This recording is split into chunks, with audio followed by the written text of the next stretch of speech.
ఇట్లా జరుగుతుంది కాబట్టి నాకు వచ్చింది అన్అవాయిడబుల్ సర్కమ్స్టాన్స్లో ఇది నాకు వచ్చినట్టు ఉంది, ఈ ఈ అవార్డు నాకు వద్దు, ఈ నంది అవార్డు అని నేనే చెప్పి దండం పెట్టి వచ్చా.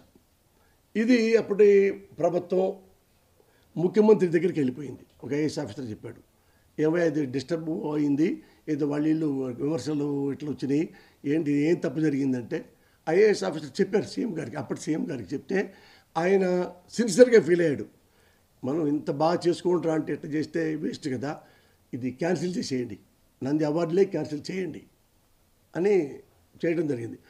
కానీ క్యాన్సిల్ అయిందని ఉండింది, కానీ సీఎం గారు నమ్మారని నా నంది పోయిందని బాధపడ్డా.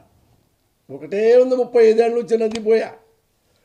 అయితే పర్వాలేదు, ఇవి జెన్యూన్ పర్సన్కే ఇవ్వాలి అనుకొని నేను ఆలోచించుకొని ఫస్ట్లో 115 మంది కళాకారుల్ని అందులో సెలెక్ట్ చేసుకోవడానికి, ఇది ఫైనల్స్కి రావడానికి 12 మంది జడ్జీల్ని మేము ఎక్కడెక్కడో నెట్లో చెక్ చేసుకొని, అంతగాని ఎవరి ద్వారా లేరండి, మా దగ్గర 27 మంది జడ్జెస్, ఏ ఒక్కరు మంత్రి ద్వారా కానీ ఎమ్మెల్యే ద్వారా కానీ ఈ పార్టీలో ఒక లీడర్స్ వల్ల కానీ ఎవరి వల్ల మేము పిలవాల, వాళ్ళ మెరిట్ చూసి 12 మంది పెట్టాము.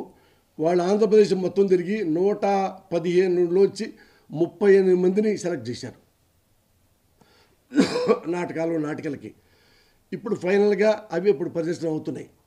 వాళ్ళకి మళ్ళీ ఈ ఫైనల్కి జడ్జీలు కావాలి కదా, మళ్ళీ 15 మందిని మళ్ళీ సెలెక్ట్ చేశాం ఫైనల్కి మీరు ఉండాలి అని. ఎవరు బాగా చదువుకున్న వాళ్ళు, ప్రొఫెసర్స్, మీరు చూడండి, మీరు అన్ని మీకు తెలుస్తాయి, ఇతను జడ్జి అని చెప్పేవి. వీళ్ళు కూడా జెన్యూన్ అని చెప్పారు మాతో పాటు. ఇవన్నీ మేము జెన్యూను ఇది మంచోడని మేము చెప్పే కంటే 2 సార్లు ఇలా మన మీడియా మొత్తం పెట్టాం. 20 మంది 30 మందిని కూర్చోబెట్టి వీళ్ళని స్టేజ్ మీద కూర్చోబెట్టి వీళ్ళు 12 మంది వాళ్ళ బయోడేటా ఇచ్చాం. ఈ బయోడేటాలో మీరేమన్నా ఇతను ఒకప్పుడు కాంట్రవర్సీ ఏమైనా చేశారా, ఎవరన్నా ఎమ్మెల్యే చెప్తానో మంత్రి చెప్తానో వాళ్ళకి ఇవ్వడం జరిగిందా, ఇట్లాంటి వాళ్ళు ఎవరు ఉంటే చెప్పండి సార్, మేము అవాయిడ్ చేసుకుంటా, తప్పుదిద్దుకుంటామని చెప్పా. వాళ్ళందరూ చదువుకొని మళ్ళీ వచ్చేసి లేదని చెప్పారు, వదిలేసాం. మళ్ళీ ఇప్పుడు ఫస్ట్ 15 వచ్చింది ఫైనల్కి. ఈ 15 మందిని కూడా ప్రెస్లో పెట్టి వీళ్ళందరూ బయోడేటా చెప్పి ఒక బుక్ వాళ్ళకి ఇచ్చా. ఈ 15 మంది బుక్స్ వచ్చి వీళ్ళల్లో ఎలాంటి వాళ్ళు వీళ్ళని చెప్తే వాళ్ళు కూడా మళ్ళా మన ఈటీవీ లాంటి వాళ్ళు, ఈనాడు వాళ్ళు, జ్యోతి వాళ్ళు కూడా చదువుకొని అందరు చదువుకొని జెన్యూన్గా ఉన్నారు ఈ 15 మంది చెప్పి 15 మంది కూడా చెప్పిన తర్వాత మొత్తం 27 మంది జెన్యూన్గా ఉన్నారు ఉమ్మడి అని నాకు చెప్పడం జరిగింది మీడియాలోనే. కాకపోతే ఇప్పుడు ఏమైందంటే ఎన్టీఆర్ అవార్డు వైఎస్ఆర్ది అంటే రంగస్థల పురస్కారం. ఎవరైతే ఎప్పటి నుంచో నాటకాలు వేసి ఆ కళాకారులు ప్రజలకు దగ్గర అవుతున్నారో, సీనియర్ మోస్ట్ హానెస్ట్ ఎవరు ఉన్నారో ఉంటే వాళ్ళకి ఇవ్వాలి.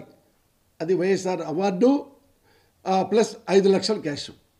ఇంకోటి ఎన్టీఆర్ రంగస్థల పురస్కారం 1.5 లక్షలు. ఎందుకంటే నటులు చిన్నప్పటి నుంచో ఇప్పటివరకు ఇంకా నాటకాలు వేస్తూ ఇంకా పాకులాడుతున్నాడు, ఇంకా మంచి పేరు కోసం అన్ని సీనియర్ మోస్ట్ నటులు, చాలా మంచి నటులు ఎవరు ఉన్నారు, వాళ్ళలో బెస్ట్ ఎవరు, ఇళ్లలో బెస్ట్ ఎవరు, 2 ఆన్లైన్లో పెడితే కొన్ని 100 మంది ఉంటారు కదా ఆ సంస్థలో, అలాగే నటులు చాలామంది ఉంటారు, అందరికీ వాళ్ళ పిలిపించాం, వాళ్ళ డీటెయిల్స్ మొత్తం. అప్పుడు ఎవరిని అంత పెద్ద లెజెండ్స్ ఎవరు మీరు సెలెక్ట్ చేయరు. ఒకప్పుడు ఏంటంటే వైఎస్ఆర్ అలాంటి అవార్డు, ఎన్టీఆర్ లాంటి అవార్డులు ఎక్కువ ఇన్ఫ్లుయెన్స్తో వెళ్ళిపోతుండేవి. అది ఎప్పటి నుంచో మన పార్టీలో ఉన్నాడు, ఎప్పటి నుంచో ఇంత అమౌంట్ వస్తే వాళ్ళకి ఇచ్చేయండి. ఇవి నా కళ్ళ ముందు చాలా చూసా.